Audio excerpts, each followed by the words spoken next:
হালাল সার্টিফিকেশন একটি বড় চক্র সারা ভারতবর্ষ জুড়ে ছড়িয়ে পড়েছে এবং প্রায় 2 থেকে 3 লক্ষ কোটি টাকার ব্যবসা। क्या देखना पड़ रहा है? अच्छा है मैं अंधा हूँ।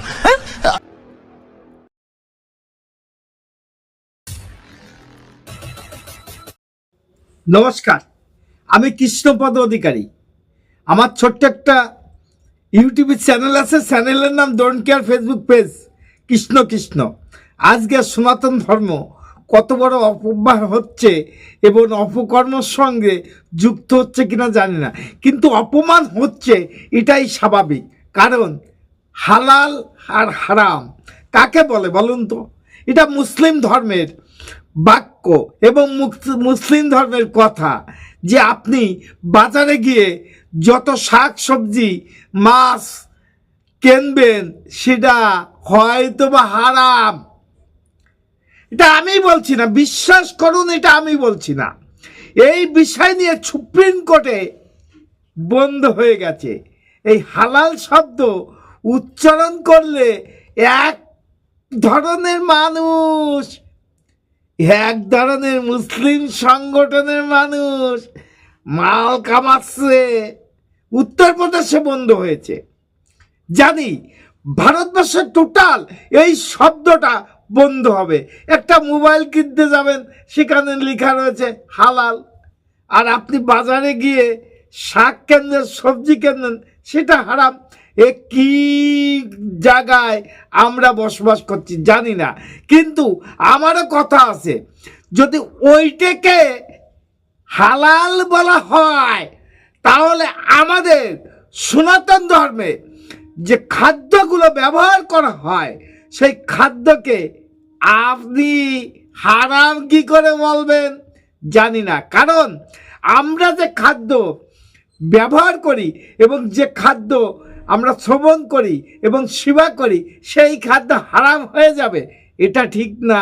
ভুজিয়ার প্যাকেটেও লেখা থাকে হালাল। আপনারা তো জানেন, ভুজিয়া যদি হারাম হয়, মোবাইল যদি হারাম হয়, হারাম না হালাল কেন বলেন তো? হালাল মানে এটা খাওয়া জায়েজ আছে, ইসলাম ধর্মের কথা। কিন্তু আমরা সনাতন ধর্মে এই কথার বিরোধিতা করে সুপ্রিম কোর্টে গেছি। তাহলে চলেন দেখা যাক ভিডিওটা, আমরা কোটা হালাল না হারাম দেখে আসবো ভিডিওর মধ্যে। হালাল বৈষম্য কি এবার বন্ধ হতে চলেছে? ভারতে হালাল বৈষম্য কি এবার বন্ধ হতে চলেছে? সুপ্রিম কোর্টে হালাল নিয়ে, হালাল তকমা নিয়ে মামলা হয়েছে। উত্তরপ্রদেশে ইতিমধ্যে নিষিদ্ধ করেছে হালাল তকমা। হালাল নয় বলে উত্তরপ্রদেশে কোনো পণ্যকে এক ঘরে করে রাখা যাবে না, পরিষ্কার কথা উত্তরপ্রদেশ বলে দিয়েছে। এবার সুপ্রিম কোর্টে মামলা দায়ের হলো। সিমেন্ট, আটা, মোবাইল জোর করে হালাল তকমা দেওয়া হচ্ছে। ওয়াকফ বোর্ডের মতো ক্ষমতাশালী এক গোষ্ঠী মুনাফা লুটতে হালাল তকমা দিয়ে একাধিক পণ্যকে নিষিদ্ধ করেছে ভারত। একাধিক পণ্যকে নিষিদ্ধ করেছে ভারতে হালাল তকমা দিয়ে। সুপ্রিম কোর্টে সলিসিটর জেনারেলের সওয়াল, হিন্দুরা কেন বেশি টাকায় পণ্য কিনবে? এটা প্রশ্ন, তো স্বাভাবিক প্রশ্ন। সনাতনী হিন্দুরা কেন বেশি টাকায় পণ্য কিনবে? এই উত্তর ওয়াকফ বোর্ড আগে দিক। এই প্রশ্নটা সুপ্রিম কোর্টে ইতিমধ্যে সলিসিটর জেনারেল তিনি মামলা দায়ের করেছেন এবং সেই ঘটনায় এই কথা বলা হচ্ছে। আমরা কথা বলেছিলাম ত্রিপুরার প্রাক্তন রাজ্যপাল তথাগত রায়ের সঙ্গে, তিনি ঠিক কি বলছেন শুনবেন। ধর্মীয় বিভাজন নয়, এটা হচ্ছে যে যারা এই হালাল সার্টিফিকেশন দেয় তারা একটি মুসলিম মৌলবাদী প্রতিষ্ঠান এবং তাদের কাজ হচ্ছে এই হালাল সার্টিফিকেশনের মাধ্যমে কিছু পয়সা খিঁচিয়ে নেওয়া। সোজা বাংলায় যাকে বলে কিছু পয়সা খিঁচিয়ে নেওয়া। এবং এটা হালাল বলতে আমরা যেটা জানি যে ওই ছাগলের গলা 2.5 পেঁচে কাটতে হয়, 1 কোপে কাটা যায় না, এসব জিনিস এগুলো হালাল হতে পারে। কিন্তু চানাচুর কি করে হালাল হয়, মোবাইল ফোন কি করে হালাল হয়?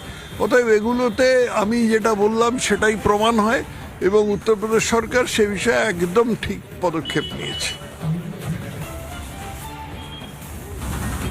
স্বাভাবিক প্রশ্ন, আপনি যখন মাংস কিনতে যাচ্ছেন তখন হালাল কিনছেন, হালাল হয়, তার প্রক্রিয়া রয়েছে। কিন্তু মোবাইল ফোন, সিমেন্ট, চানাচুর এগুলো কি করে হালাল হয়?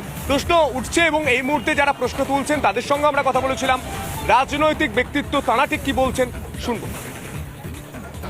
হালাল সার্টিফিকেশন একটি বড় চক্র সারা ভারতবর্ষ জুড়ে ছড়িয়ে পড়েছে এবং প্রায় 2 থেকে 3 লক্ষ কোটি টাকার ব্যবসা।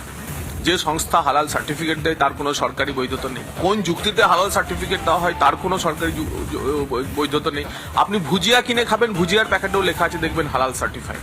অর্থাৎ ওই ভুজিয়া কেনার জন্য আপনাকে একটা কর বা জিজিয়া কর ওই হালাল সার্টিফিকেশন অথরিটির কাছে দিতে হয়, যা থেকে 2 থেকে 3 লক্ষ কোটি টাকার বার্ষিক ব্যবসা।